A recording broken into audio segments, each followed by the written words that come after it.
بكل شعرة حسنة قالوا فالصوف یا رسول اللہ قال بكل شعرة من الصوف حسنة. اس حدیث کو بھی علامہ البانی اور امام الذہبی رحمۃ اللہ علیہ نے یہ فرمایا ہے کہ یہ ضعیف نہیں ہے بلکہ یہ موضوع ہے، من گھڑت ہے، جھوٹی روایت ہے، اور اس کے راوی امام ابو حاتم نے اسے منکر الحدیث قرار دیا ہے. اسی طریقے سے تیسری حدیث، قال الامام حاکم اخبرنا ابو بکر بن اسحاق الفقیہ، عمران بن حسین رضی اللہ تعالی عنہ سے روایت ہے کہ رسول اکرم صلی اللہ علیہ وسلم نے فرمایا، اے فاطمہ، یا فاطمہ قومی، اے فاطمہ اپنی قربانی کے جانور کی طرف کھڑی ہو جاؤ اور اس کی طرف متوجہ ہو جاؤ، بے شک اس کے خون کے ہر قتلے کے بدلے تیرے پچھلے گناہ معاف ہو جائیں گے. انہوں نے کہا، اللہ کے رسول صلی اللہ علیہ وسلم، کیا یہ فضیلت صرف ہم اہل بیت کے لیے ہے یا ہمارے اور تمام مسلمانوں کے لیے ہے؟ آپ علیہ السلام نے فرمایا، یہ فضیلت ہمارے اور تمہارے تمام مسلمانوں کے لیے ہے.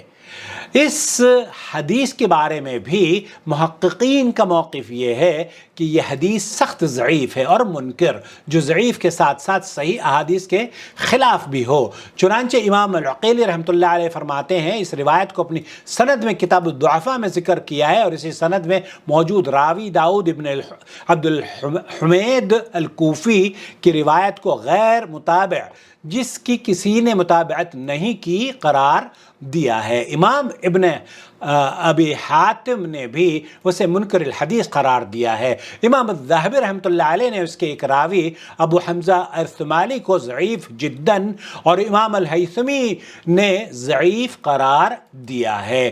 تو علامہ البانی نے بھی اس حدیث کے بارے میں فرمایا کہ یہ راوی منکر الحدیث ہے، اس کو سلسلۃ الاحادیث ضعیفہ میں نقل کیا ہے.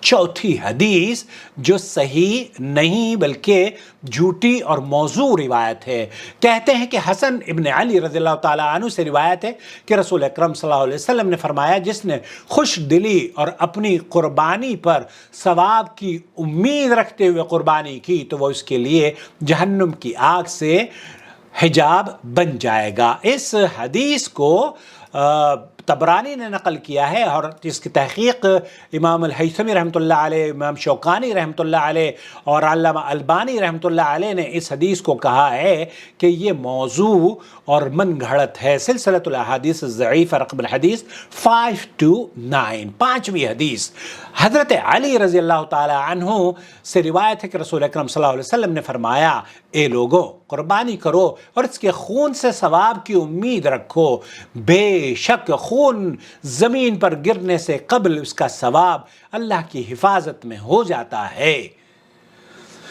اس حدیث کو طبرانی فی الاوسط میں نقل کرتے ہیں، اور امام الذہبی رحمۃ اللہ علیہ نے کہا کہ عمرو بن حسین العقیلی سند میں موجود راوی کو امام ابو حاتم نے ذاہب الحدیث، ابو زرعہ نے واہیات اور دارقطنی نے متروک قرار دیا ہے. تو یہ حدیث علامہ البانی رحمۃ اللہ علیہ نے بھی سلسلۃ الاحادیث الضعیفہ میں 530 پر فرمایا ہے کہ یہ موضوع اور من گھڑت ہے. چھٹی حدیث، قال الامام احمد بن محمد بن الحجر العسقلانی، روایت ہے کہ بے شک اللہ تعالیٰ قربانی کے جانور کے ہر عضو کے عوض قربانی کرنے والے کی ایک عضو کو جہنم سے آزاد کرتا ہے. تحقیق اس حدیث کے بارے میں ابن حجر رحمۃ اللہ علیہ فرماتے ہیں، یہ روایت بھی ثابت نہیں ہے. چنانچہ هذا حدیث غریب معروف، یہ حدیث غیر معروف ہے اور ہمیں اس کی کوئی سند نہیں ملی. محققین نے، ابن حجر وغیرہ نے بھی اس کے بارے میں لکھا ہے کہ یہ غیر معروف حدیث ہے. ساتویں حدیث جو کہ سخت ضعیف ہے، اللہ کے رسول صلی اللہ علیہ وسلم نے فرمایا، اپنی قربانی کے جانور کی تعظیم کرو کیونکہ یہ پل صراط پر تمہاری سواری ہوں گے. اس حدیث کو محققین نے سخت ضعیف قرار دیا ہے۔ خلاصہ کلام یہ ہوا میرے عزیز، میرے دوست، میرے بھائی، ان روایات کے باطل ہونے میں کوئی شک اور شبہ قائم نہیں، کوئی باقی نہیں رہا۔ البتہ یہ بات مسلم اور یقینی ہے کہ قربانی کا عمل اسلام کے عظیم شعائر اور عبادات میں سے ہے، جس کا ذکر اللہ رب العالمین نے نماز جیسی عبادت کے ساتھ کیا۔ شیخ عبدالعزیز بن باز رحمۃ اللہ علیہ سے پوچھا گیا کہ یہ قربانی کرنا واجب ہے، تو شیخ ابن باز نے فرمایا کہ یہ کسی بھی مسلمان پر واجب نہیں ہے، البتہ یہ چونکہ اللہ کے رسول صلی اللہ علیہ وسلم اور صحابہ اور تمام سلف صالحین کا عمل رہا ہے، اس لیے یہ عمل اللہ کو راضی کرنے کا بہترین ذریعہ ہے۔ اور 4 دن ہیں، 4 دن آپ قربانی کر سکتے ہیں۔ یوم التشریق، ایام التشریق 3 دن ہوتے ہیں، اور یوم النحر 1 دن ہے۔ یوم النحر ہوتا ہے 10 تاریخ کو، 10 ذی الحجہ کو عرفہ کا روزہ آپ نے رکھا، پھر یوم النحر 10 تاریخ کو آپ نے عید کری، اور عید کے دن قربانی کرنا سب سے افضل ہے، کیونکہ اللہ کے رسول صلی اللہ علیہ وسلم نے فرمایا ہے کہ دوسرے دنوں میں جو اعمال کیے جاتے ہیں ان دنوں سے زیادہ فضیلت والے ان اعمال کی ہے جو کہ 10 ذی الحجہ میں کیے جاتے ہیں۔ 10 یوم النحر کو کیا جاتا ہے۔ تو یوم النحر کو سب سے پہلے تو آپ نماز کے بعد قربانی کریں، رات کو بھی قربانی کر سکتے ہیں، اور اس کے بعد 11، 12، 13، تو ان 3 اور 4 10واں، تو 4 دن قربانی آپ کر سکتے ہیں۔ 13ویں دن بھی مغرب کی اذان تک آپ قربانی کر سکتے ہیں۔ بہت سارے اہل علم نے، جو ہمارے یہاں بھائی ہیں، انہوں نے کہا کہ عصر سے پہلے ہی ختم ہو جانا چاہیے۔ عصر سے پہلے کیسے ختم ہوگا؟ دیکھیے دن جو ہے وہ مغرب سے شروع ہوتا ہے اور مغرب پر ہی ختم ہوتا ہے۔